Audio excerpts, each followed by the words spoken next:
Ladies and gentlemen, welcome to MTGO Traders. My name is Terran, and let's rank every Ravnica Allegiance keyword from worst to best.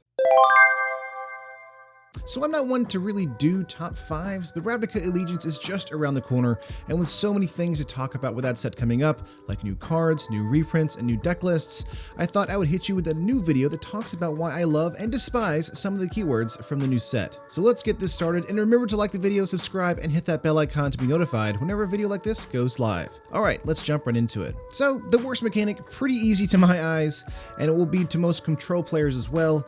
I'm talking about the keyword that's not really a keyword, but is a keyword or kind of a mechanic because WotC wants flexibility, and that is Addendum. I'll read the quote from WotC's site so you can try and get a picture of what Addendum is. Quote, Addendum is a new ability word. Ability words don't have any inherent rule meanings, so Addendum is more like a label than anything else. It's found mostly on instants that have additional or alternative effects if you cast a spell during your main phase. So if you're willing to give up a little flexibility, you will be rewarded with extra potency. End quote. Okay, first question here for you, WotC. Why? Why would any control player want to give up their precious mana on their main phase for any extra buffs? Ever. For any reason. Ever. For any reason. The naysayers here might say, well, Terran, you haven't seen more cards, so you could be missing something. And that I might, sure. But on the surface, this keyword isn't much of an ability, but a way to trick bad control players into thinking they're doing the right thing. I mean, just look at the cards that they previewed with this. Sphinx's Insight, 4 mana instant, draw 2 cards. A card that's pretty fair on your opponent's instep and control, but if you want to waste your mana on your turn, you gain 2 life? What? No, never. Don't do this. If you're a control player, 2 life is negligible. Heck, if you're just a player in general, a 10% life gain, draw 2 cards just isn't going to cut it. Again, the person with 1 life left in a game of Magic wins the game. While of course the 2 life might elongate the match a bit, giving up a turn 4 or turn 5 for this card just to let a bomb in on your opponent's side of the field is not good. So we saw how that one worked. What about a mythic level Addendum card? Emergency Powers is a 7 mana instant with the ability to shuffle both players' hands into their deck and draw 7 cards. If you do this on your turn, you get to put a permanent with converted mana cost 7 from your hand to the battlefield. Okay, first up, giving your opponent the advantage of drawing cards is a very red thing to do, and I don't see red on this card at all. So first offense taken. Second, if you do draw into a bomb like this, you're left totally open for it to be removed because you just gave your opponent 7 new cards. Seriously, this is terrible. The only place I see this doing well in is probably Commander, and that's only because it shuffles everyone and you get a little extra on top. In an already casual format, this card fits in nicely. But in Standard, unless you draw that bomb and it wins the game immediately, this card puts you at a huge disadvantage. You just spent all your mana in a turn to get something that might not be able to win on the spot, and if you pass, you leave your opponent up with 8 new cards since they just drew one from the start of their turn. No thank you. Unless this is in some sort of mill deck where you're trying to mill them out, I don't really see this working well in Standard. I could always be wrong, but my gut is telling me this is pretty bad. Addendum to me is everything a control player doesn't want to be doing, and that's just really disappointing. Because we have so many great control cards in Standard at the moment, we just need one new mechanic to really push it over the edge. Sadly, this doesn't do that. Okay, moving on to number 4 here on this list, shouldn't be a shock to anyone, and if it wasn't for the Azorius keyword being so terrible, this would be the worst. Simic's keyword Adapt, otherwise known as, quote, bad monstrous. Adapt takes all the things you love about Simic, but makes you pay for the +1/+1 counters, and only lets you do this once. And from what we're seeing, you'll need to dump quite a bit of mana into these to get them working. Let's take a look at one of the cards they previewed with Adapt. Zagana Utopian Speaker is a 4 mana 4/4 that lets you draw a card if you have a creature with a +1/+1 counter on it. So that's nice, I guess. Pretty on theme for Simic. You can pay 6 mana and adapt 4. So if you want to pay almost double the mana you can cast for your creature originally, it can become an 8/8 with no evasion. Great.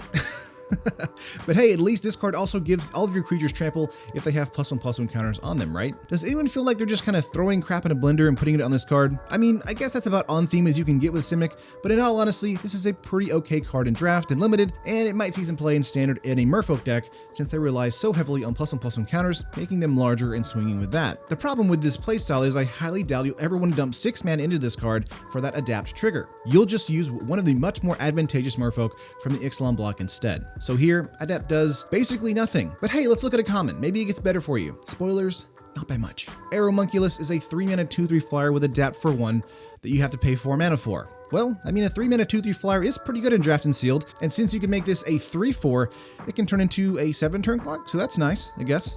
Honestly, I can't complain too much about this card since it does have pretty pushed base stats in a color that doesn't really get a lot of flyers. I just wish Adapt could be activated multiple times, because then it could be something special in Draft and Sealed where you have turns to burn mana as it is a slower format. But Adapt just doesn't do it for me. Sure, it makes your creatures larger, but with the amount of mana you have to dump into it and not really getting an extra ability off of it, it's just sort of bleh. Moving on to the third worst or best mechanic, I guess you could say this is like the middle of the road.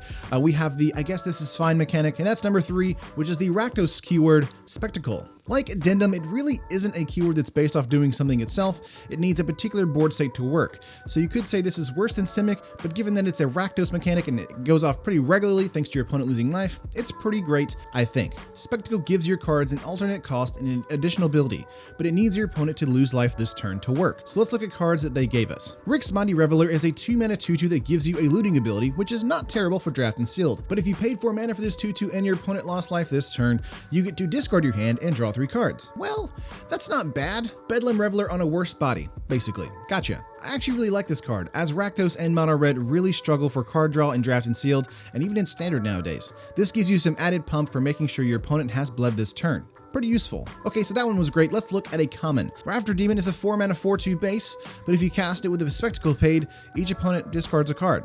Ugh, not great. Even by Draft and Sealed rates, a 4/2 is usually pretty terrible unless it has haste or something to affect the board state. Hand hate is usually somewhere in the middle of good mechanics in Draft and Sealed, but this card will see probably 0 play in Standard.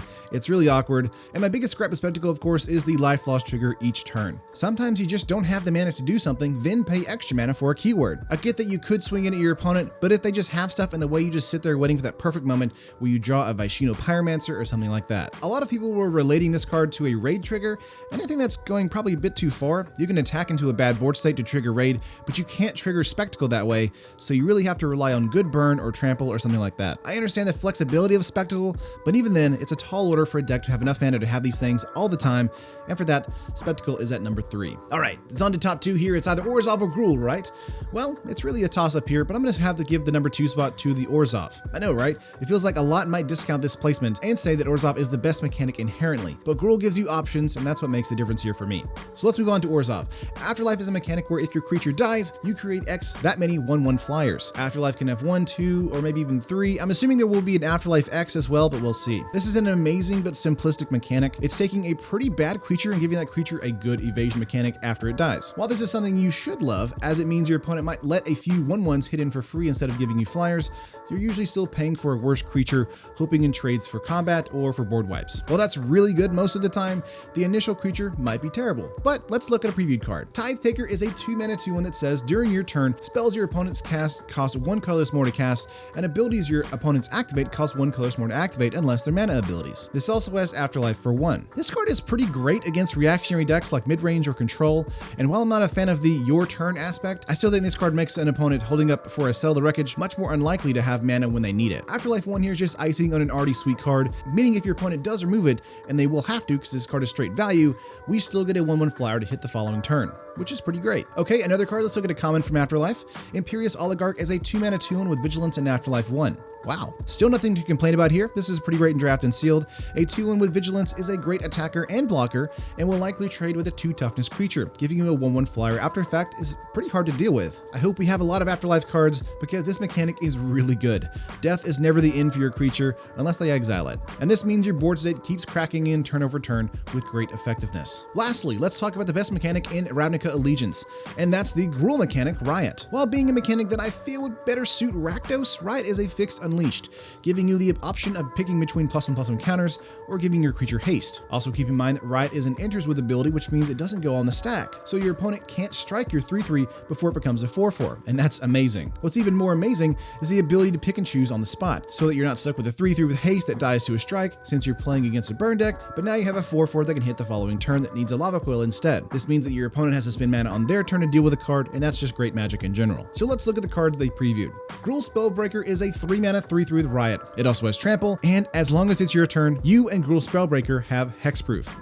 What? Spellbreaker is the cure to settle wreckage, and it's everything I wanted in Gruul in general. I feel like this card might even see play in Modern as well, as it gives you great protection from burn and control decks. I really enjoy these on your turn mechanics in the new standard here, but I do hope that we see more, just in general effects as well. Okay, so let's look at the common perspective of Riot. Frenzied Arnox is a 4 mana 3/3 with Riot, trample, and you can pay 6 mana to give it +3/+0 for the turn. Holy cow! 3 abilities with 2 possible outcomes on a common. Gruul is insane. A 3 mana for 4 with haste is quite good in draft and sealed. Making it a 4/4 for 4 mana is on curve, and that's pretty great, but also giving it a pump ability card with trample makes this a huge game-ending threat. WotC really went out of their way this time to make sure Gruul is a viable guild, and it really shows. Riot isn't really anything super flashy, but it's very flexible, and that gives the game a lot of open-ended moments, which is really great, and that's really the best parts of Magic, to be honest. But that is my list from worst to best. This list could change as new cards come out, though I can't really imagine it changing that much. Addendum still seems pretty terrible, Adapt is boring, Spectacle is difficult to reliably get off, Afterlife is perfect, and Riot is broken. Seems about right to me. I hope you liked this video, and if you did, leave a like. Let me know what your thoughts are on the mechanics in the comments below, and let me know what you're running in the pre-release. Like Demir, I'm assuming Gruul will be picked highly if given the chance during pre-release. As always, these videos are sponsored by MTGO Traders and Cape Fear Games. Get your Magic Online singles from MTGO Traders and your paper singles and accessories from Cape Fear Games. I love you guys. Have a great holiday break if you're on break, or off for a day or something like that. But love you all, and I'll see you in the next video. Peace.